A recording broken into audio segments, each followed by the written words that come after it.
I'm meteorologist Todd Clausen. Thanks for joining us on HTSN. Hope you had a great weekend. Saturday was a beautiful day across the area. Sunday we dealt with some rain throughout the morning and then improving conditions throughout the afternoon. Now the further south you were, I know you did hold on to the rain a little bit longer, and that's why it was cooler in Bloomington with a high temperature of 74. But to the north you held on to the sunshine. You got up to 81 in Peru. 78 was the high temperature in Indianapolis. Well, that rain yesterday was along a warm front that was working its way through, and now that that front is through, it has brought us back into the very warm and humid conditions. This morning we were dealing with lots of fog, especially south of Interstate 70, where visibilities were below a quarter of a mile.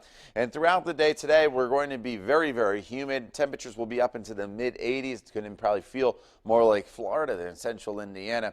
And with the heat and humidity that will be around, we'll have a few isolated storms.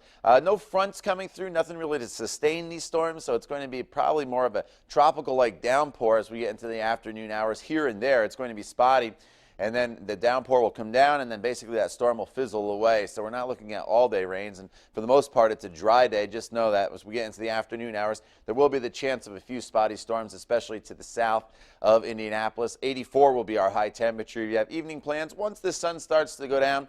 Around 8 o'clock, I know sunset's not till after 9, but as that sun gets lower on the horizon, we'll start to take the showers out of the forecast and have a temperature of about 79 degrees by 8 o'clock. But let's look forward. The best day of the week, I think that is going to be Wednesday weather-wise. The humidity will be lower. We'll have a nice mixture of sun and clouds. And your high temperature will top off right around 80 degrees. As far as severe weather goes today, in the area in yellow here, that's where we have the best chance of seeing severe weather. But notice the eastern half of the country, it's all in green. The whole eastern half of the country is in this warm and humid air mass, and the green just means there's a general risk of thunderstorm activity. And so that's why we're going to keep an isolated shower storm in the forecast throughout the afternoon hours. Again, all the strong storms, they stay down to our south. As we go into the overnight hours, it's partly cloudy. Tomorrow, once again, in the daytime heating, we'll flare up a few isolated thunderstorms. Nothing really organized, nothing that's going to last all that long. It's just a very typical summer-like pattern. 84 the high temperature today in Indianapolis, 85 in Bloomington. Here's a look at your 7-day planning forecast. Again, it's cooler and less humid Wednesday and Thursday with high temperatures in the low 80s. And then we turn up the heat and the humidity once again as next weekend high temperatures will approach 90 degrees.